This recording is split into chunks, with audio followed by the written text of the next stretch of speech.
Yo, what's up? It's Marco from Digital Dash. In this video, I'm going to be doing some quick analysis on ES, and I'm going to be letting you guys know how I plan on trading it for this week. So getting right into it, it is October 29th. It's currently 6:29 p.m. Eastern Standard Time. So the market has been open for about 30 minutes, and we're already starting to see price trying to move up a little bit. So what I am trying to watch this week, I will be honest, I am leaning more on the bearish side. We got to pay attention, right? We got to pay attention. We still got this daily demand that's intact. So this 4160 to this 4130 zone is still intact. We did get a push below the zone, but we didn't get a break below the zone yet. So that's important to pay attention to. We have seen, these past couple weeks, the bottom of zones get wicked and then they run in the opposite direction, right? So that's definitely something to pay attention to. You don't want to be that guy that's thinking the zone is finally breaking, you're piling in, and then price has room up to 42.45 to run. So you don't want to be that guy that's chasing the bottom. This is still, for some reason, it feels super weird this week or last week.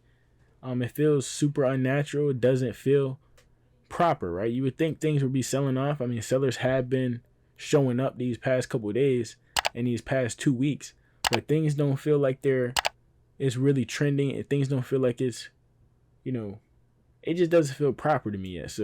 So yeah, we just gotta watch it. But with that being the case, we're already starting to move up for the bullish scenario, right? And you guys know I don't trade overnight session.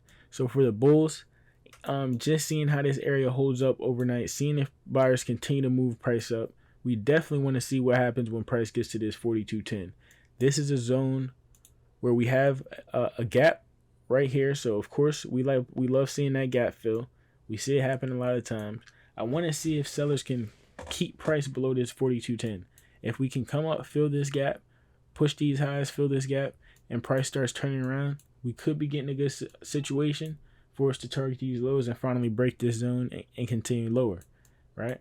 If bulls come bring price into the zone and break this zone, right, whether it's a small push down like sellers are in control and then it breaks the zone, or just a strong push through the zone like it's not even there, then we're going to be watching to see how price reacts at 42.50. Now, I do like the 42.50 level a lot better for looking to get involved for shorts, right?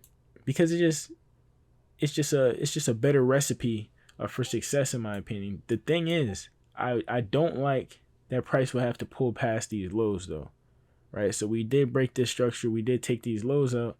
I don't like the fact that price will have to pull back past these lows to get back to this zone. But I really do like this zone. If we go back out on the daily, you can see it was a lot of support here, right? We had that 1 day of buying, which is a base drop. This could possibly be that supply setting up, which I think it is. I like it.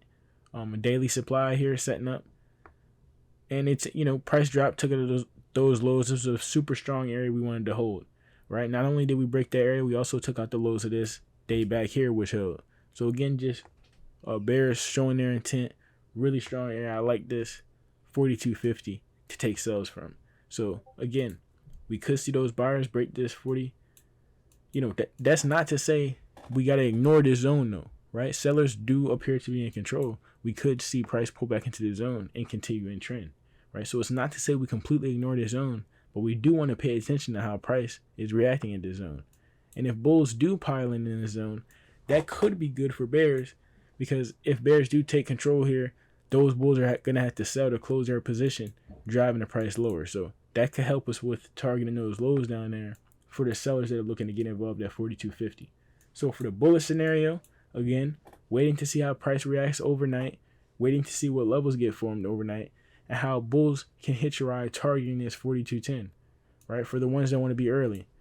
For the ones that want to wait for that confirmation above this 42.10, looking to get involved, somehow above this zone, whether it's a break and retest, something developing within the zone, a rejection from this zone where sellers pile in, and then seeing buyers take back control, that could get people involved for anticipation of this zone breaking, right? So that's how bulls are going to want to play it.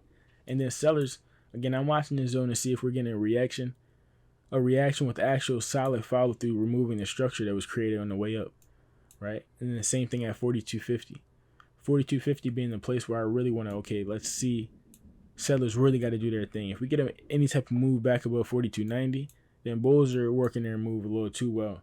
But for sellers, for my sell thesis to still be intact, I definitely want to see that 42.50 really show some type of rejection and move back to the downside to continue to take out lows. I don't want to just see a small move and then a move back up. Even something like that, I don't want to see. I want to see a rejection from that level and a continuation to the downside to take out lows.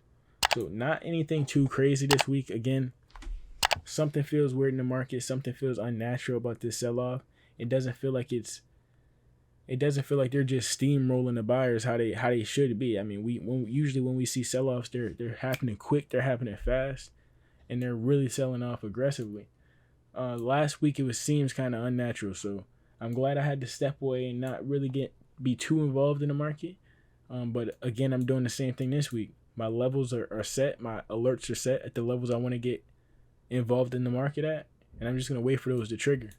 It's been a lot of chop. Even really good traders are having a hard time trading this, and you guys think you would think it'd just be a straight sell-off, right? But we're seeing large wicks in both directions, large swings in both directions, and just not much continuation, even with sellers being so present in the market. So we want to wait for our ideal levels to get involved so that we can really have good risk to see if we can get that continuation, right?